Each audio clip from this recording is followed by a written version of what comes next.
So, let's be real for a second. Are you feeling kind of stuck right now? You know the feeling. Maybe you're sitting in a really comfortable job that pays the bills, but man, you are just utterly bored. You've got that entrepreneurial itch, right? You want to generate an extra $5,000 to $10,000 a month, but you have absolute decision paralysis about where to actually begin. Well, welcome to today's Explainer. Think of this session as your personal masterclass. I'm going to act as your strategic business coach today, drawing on a wealth of proven startup strategies to get you completely unstuck and finally into the game. Okay, let's dive right into our syllabus for this session. We're going to take you from a scattered, overwhelming list of side hustles to a focused framework for execution. We'll hit the mindset of the white belt entrepreneur, install our binary outcome framework, open up the actual playbook, dodge the passive income trap, and finish up with the golden rule. All right, part one, the white belt entrepreneur. Because look, before we can analyze any specific business plays, we have absolutely got to establish the foundational mindset. Let's tackle the elephant in the room head on. Why do so many people fail to even get their business off the ground? Honestly, it's because people try to build the next Tesla right out of the gate. Unless you are truly uniquely gifted with massive capital and advanced engineering degrees, trying to change the world on day one is the fastest route to failure. Often our egos just get in the way. We want to tell our friends we're building a massive tech startup rather than, a boring local service. We need to treat your first business like a safe sandbox, to learn, not a moonshot. This brings us to the concept of the white belt business. As your coach, this is literally all I want you focusing on.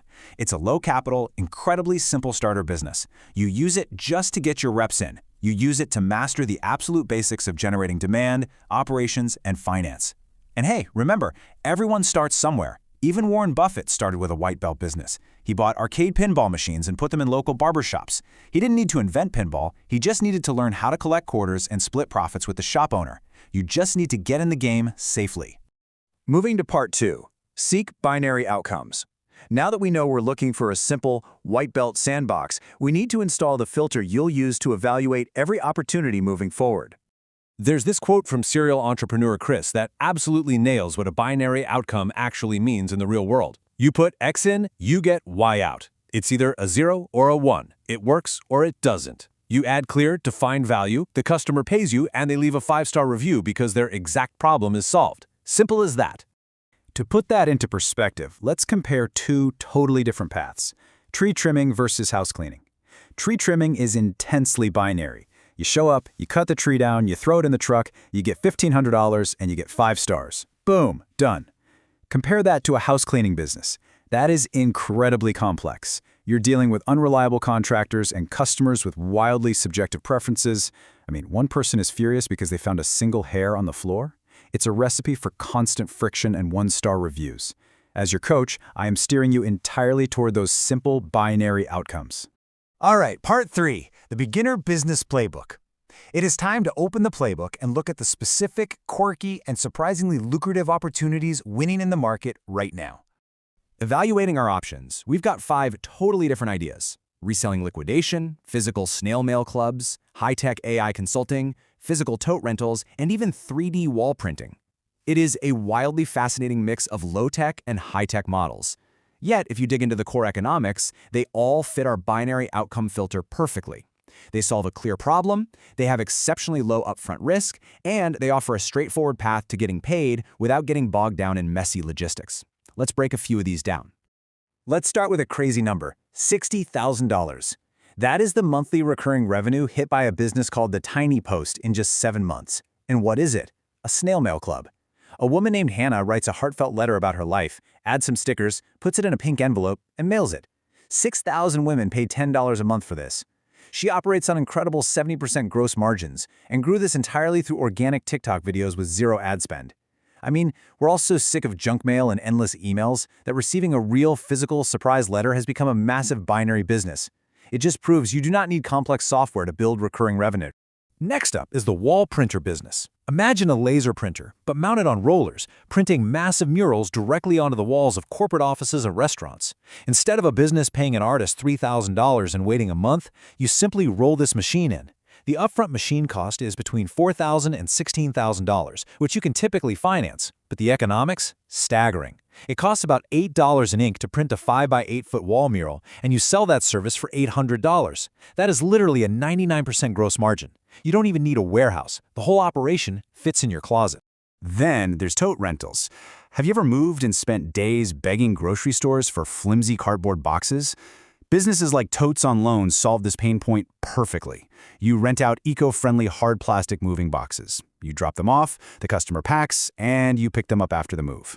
The physical asset pays for itself in just 3 to 4 rentals. After that, it is pure profit.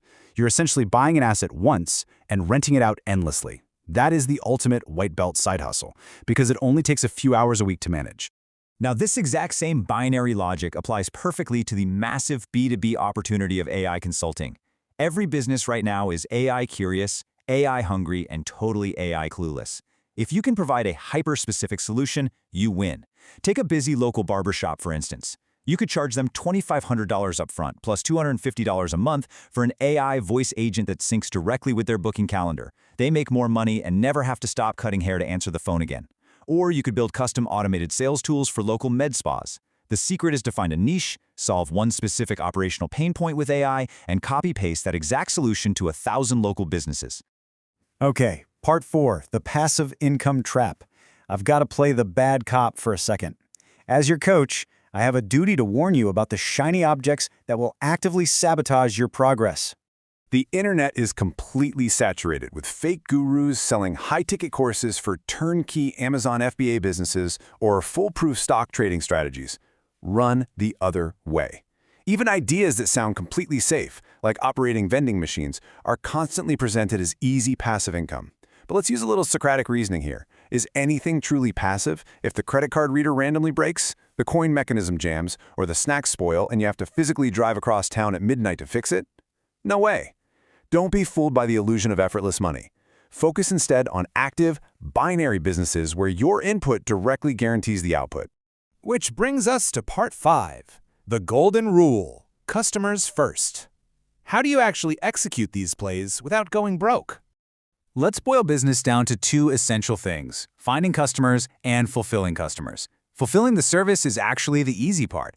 Buying the wall printer or going to the hardware store for a chainsaw is incredibly simple. Anyone can swipe a credit card. Finding the people who will actually hand over their hard-earned money to pay you, that is the absolute hardest part. Too many beginners hide behind building a fancy website or buying LLCs because swiping a credit card feels like progress. It's not. You must do the hard part first. So, I'm going to give you your exact homework assignment to prove this, using the liquidation reselling business as an example. You can buy pallets of returned refrigerators for $34 a unit. But before you spend a single dollar on inventory, do this. Step 1. Post a test listing of that fridge on Facebook Marketplace using stock photos. Step 2. Watch it closely for a week. Gauge the real market demand. If someone messages you and says, "I'll come get it today," you just honestly reply, "Sorry, I haven't acquired it yet." Step 3. You only buy the pallet and figure out fulfillment once you have proven beyond a doubt that the demand exists. Test the market first. I want to leave you with this final provocative thought to snap you out of that analysis paralysis. Are you spending all your precious time watching endless YouTube videos, learning the deep intricacies of how to perfectly cut an oak tree in February? Or are you out there right now finding the people who desperately need their trees cut today? The playbook is officially open. Pick a white belt business, put up a simple test listing, and go find your first customer today. It's time to start playing.